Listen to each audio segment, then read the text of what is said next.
All right, guys, so step one in creating a DIY scratchboard is you're gonna use crayons, and it might be hard to see in the video, but I'm pressing as hard as I can, and I'm trying to fill in every single white space. So I'm pressing really hard with the crayon to get a really dark color, and I'm trying to cover up every single space of white paper.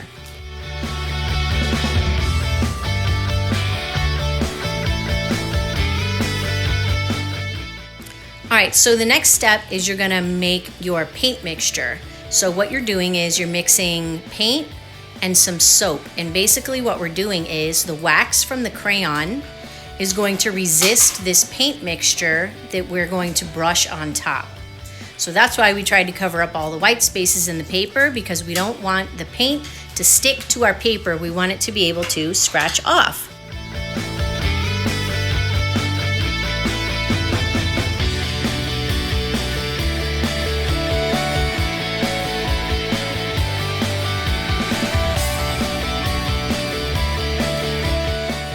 And then your very last step is obviously the most exciting. You could use a pencil for this. You can use a toothpick.